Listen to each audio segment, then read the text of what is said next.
Hi, we're taking a break with Keith of Empire. I was Lonely Estate. What's up, dude? How's it going? Pretty good. That performance earlier was so solid. Thank you very much. And honestly, it felt like a privilege to just even be able to watch you guys play. Thank you. Yeah, I'm flattered. Yeah. So I was doing just a little research, but then so you said that you guys weren't planning on doing any reunion unless Detroit Lions wins the Super Bowl, correct? Yes. Yeah. And how's that looking so far? This is a year. Yeah. This was the playing BFF was the exception to the rule, because there's I want to say 2/3 of the bands playing are some of my biggest influences in favorite bands of all time. Yeah. So I made an exception for that, but I did wrestle with the decision. Okay. Yeah. When this festival was being in the creation, did they ask you guys hey, would you guys be down to play? Yeah. They sent it, and the one thing that I did know is that I wasn't sure of all the bands that were playing. But Yeah. I knew Jimmy World was playing. Yeah. And that's a big deal to me. Yeah. And so that was okay, yeah. And then more and more bands names start to trickle in, as bands confirmed. Yeah. And it was just oh my God, this is a real thing. This is something that we've been asked to play. So Yeah. Because what was the last time you guys played a show since then? So we broke up 9 years ago. So it would have been 9 years ago, I think in the earlier part of the year. So it's been 9+ years. It's been 9+ years. Yeah, Huh? yeah. That's crazy. When it came to coming back to playing these shows, I don't know, when it comes to practicing, did those songs come back to you pretty quickly, or? Yeah. So I have a terrible memory, Yeah. But I got into the habit of tabbing everything out. Yeah. Because for a long time, Empire was me plus whatever bands we could tour with, I'd borrow them. Yeah. So if I was touring with Annabelle, I'd borrow their bassist, their guitarist, and their drummer, right? Yeah. Anyway, so I got in the habit of making tabs for them, and then I started making tabs myself for the same reason. So when it came time to relearn these songs, Yeah. I already had them all tabbed out, so it was easy to do. Yeah. I see. Does it take a long time for you to tab everything? It doesn't now. I'm actually pretty fast at it. Damn, But really? I try to do it like when I write a new song for my new projects now, I just immediately after I write it, I tab it and make a video for myself, because I know I will have the memory of a goldfish otherwise. I always had a memory of a goldfish. Yeah. It just ends up leaving. So were you here for all 3 days? All 3 days, just yeah. attending? That's why to soak it all up. Yeah. What's been your top 3 performance so far? Oh, that's a tough question. That's a really tough question. I mean, Mineral, Knapsack. Man, it's so tough to know. I'm really looking forward to Wednesday. They're about to play. Yeah. Jimmy World's about to play. But of the ones that were done, I think I would say Mineral, Knapsack, and Absolute Cast. They played 2 really old songs that they never, ever play. Yeah. The End of the Ring Wars, and that just made my... But it's hard to really even say those 3. That's just the first thing that came to my mind. Yeah. Because there's been so many good performances. Absolutely. And it was cool because I had an opportunity to interview Knapsack on Friday. Oh, yeah, awesome. And I'm actually a new listener, so cool. so I discovered them this year after looking at the lineup, and I was like, why didn't I know about them before that, Yeah. How did you discover them? This is actually a funny story. When I was I think 16, 15 years old, do you know Fuel, the radio rock band, Shimmer? Yeah. So they had a single out. That single, the album has just come out, Sunburn. And I was a fan of that. And me, my wife, not at the time, she was my girlfriend at the time. Yeah. But now my wife, my brother, and now his wife, and my best friend who I started Empire with. Yeah. We all went to that show. We were 16, and Sam I Am opened up for them. Yeah. Sam I Am is this awesome punk band or whatever. I bought the album, and in the liner notes they had listed Knapsack and other bands, and at that point that's how you found out about new bands. Gel Sound and stuff like that. Yeah, and he was in Knapsack, and so I started to listen to Knapsack, and Yeah. And then on Mineral, you got into it from all those other things, and so that's the reason I play the music I play. Yeah. Is really that's a large reason for that. So they're some of my biggest influences. I see. Okay. Yeah. When I saw you up on stage over there, it looked like you were having so much fun. And it's cool because it is kind of post-rocky, kind of twinkly, emo stuff, but then you're kind of rocking out as if as if you're shredding. It's just fun, Yeah, I think it's fun, and we like to have fun. Our music is super serious, but as people, we're just like goofy and have fun, you know. Like we tell a different bit every night, so.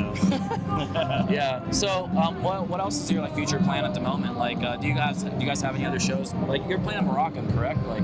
Yeah, we just played there, which is awesome. Yeah. Thursday, right before, and we had a very long drive late at night. Yeah. To get here in time for that. We're doing 3 more shows, unless something big happens. Yeah. Or the Lions win the Lions in the Super Bowl. Yeah. So we're kind of done. But I have 2 new projects active right now. One's Mount Oriander, which I play I do everything in that band. Yeah. And then my friends, like John from Empire, is the drummer in that band. Okay. But I read all those parts, and then they play them for me. And Yeah. I love doing that. It's very exciting. I'm also in a band called Parting. Yeah. That's like a collaborative band that we all write songs together. Yeah. It's sort of like more up-tempo kind of stuff. Yeah. And then Ben from Annabelle is in that. And then Gooey, who was our bassist, was in that. But now Michelangelo, who's our tour guitarist, is now the bassist. Okay. So, yeah. Amazing. Yeah. Your whole band is so talented. You know, I was watching your drummer and like. Oh, he's so good. I'm just like, whoa. He's meticulous. He's the finest ear for like detail that I've ever, Yeah. He's my #1 drummer to play with. Yeah, I love playing with. Absolutely. It was very fun to watch. I've been asking everybody this, but like, is there any like band like new or old that you think is like underrated that I should probably check out? You go. Ken Pomeroy. That's who it is. Ken Pomeroy. But a very, very, very talented. I was listening to NPR and they talked about Ken Pomeroy, and I really, really love them. So Yeah. That's my Ken Pomeroy. Foggy Brain for me, but you should check them out. They're very, very, very, very talented. Sounds good. Is it cool if I recommend you a band you should check I'd love out? to, yeah. And it's a gift that I'm going to give you right now. Oh, awesome. So this is a band called First Day Back.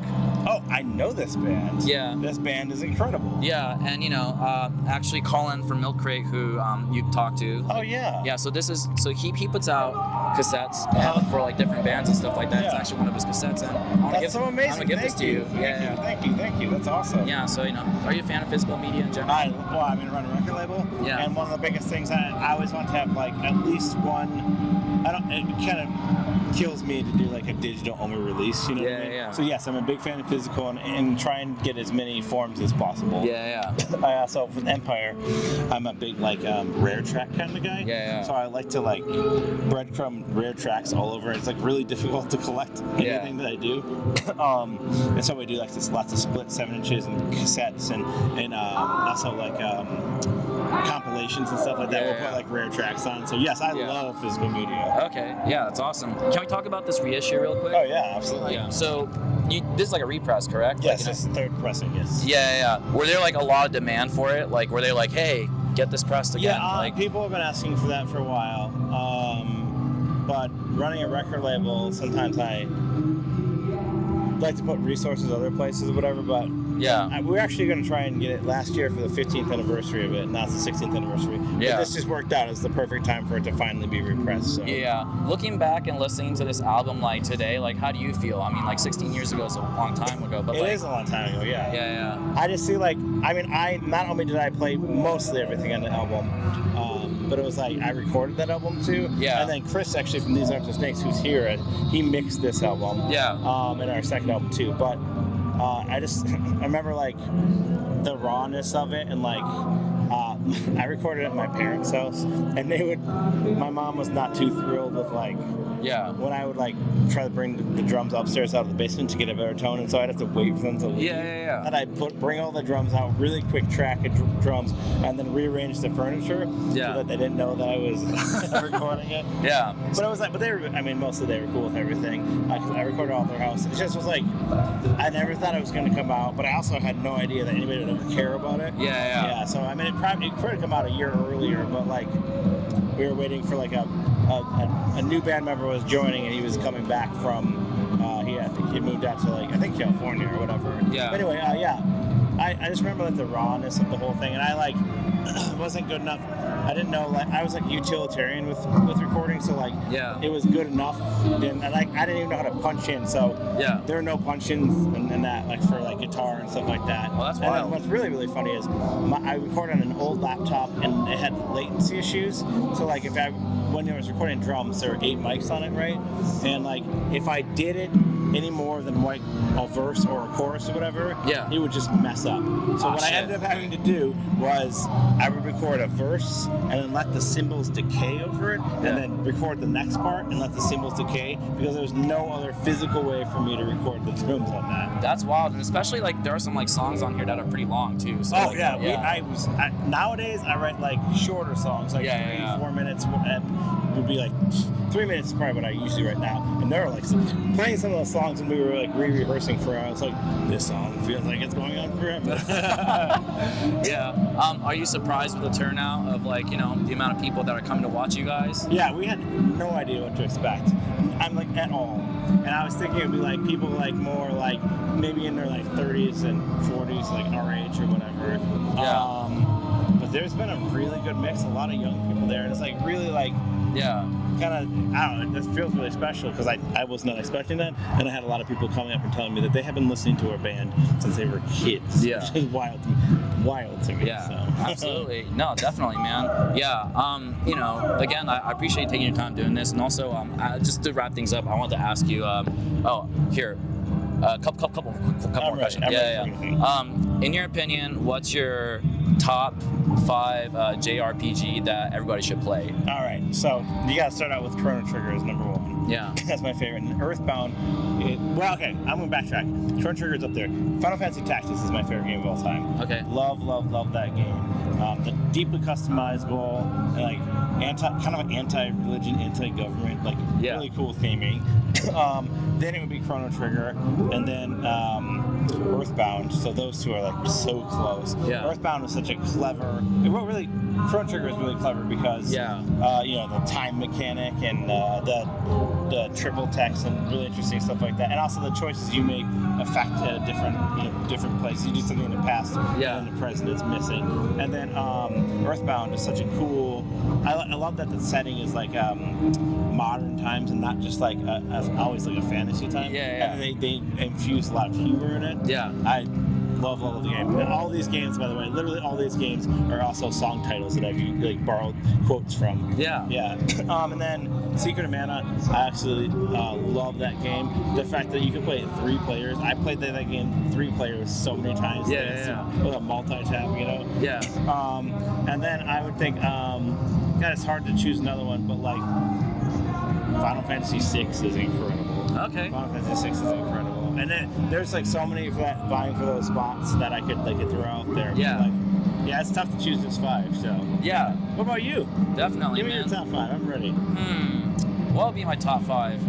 I don't know. Like I'm trying to think. Like it's not JRPG though, but like maybe like Chrono Trigger is definitely one of them for sure. Chrono Trigger is one of them. My brother played like quite a bit of those stuff, but like also like I mean FF7 like it's good. common, but like that's for a reason, right? Because it's so good. Yeah, and also like probably like one of like things to kind of start off with, 9 was really interesting, like 9. Yeah, it's a long one, but the double return to like form. Yeah, return to form. Not Trial of Mana, but I don't know why, but I kind of want to include Zelda in there for some reason. Like it's not JRPG. But it's got the elements. It definitely is the elements. Yeah, so maybe Ocarina of Time or something like that. Yeah, that's a great one. Yeah. Shit, man. What would be my last one? I know, it's hard to choose. Like, even like Baldur's Gate 3 was something I was considering throwing. Baldur's Gate's pretty cool too. So I used to play Phantasy Star Online. That's so cool. So maybe. I also could include. Did you ever play the Dragon Quest? Dragon Quest 3 is my favorite. Dragon Quest, cool. Yeah. Mm-hmm. Yeah. I think I played like 8. I forgot which one. That was really nice. Yeah. So good. So that's probably it. Yeah. So that's cool. One last question I want to ask. I know like you guys like got back together like after years of like hiatus, but what encouraged you to keep playing music? I don't think I can not play music. So I think it's a thing that like I feel like the desire to do. That if I don't do it, it's like I kind of feel like lost, right? So with new bands or even with this band, it just feels like if it kind of feels that like selfish need to like create something, Yeah. Definitely. No, I appreciate that, man. I hope you enjoy the rest of the festival. Yeah, thank you. Thank you for talking. Thank you for talking to me. Like that, That's awesome. Yeah. And I don't know, maybe hopefully. Thanks for this. Yeah, of course, man. Hopefully, we'll see you around again. Yeah. Thanks so much. Cool. Thank you so much. Thank you. Yeah. Yeah. There we go. There you go. Yeah. Okay.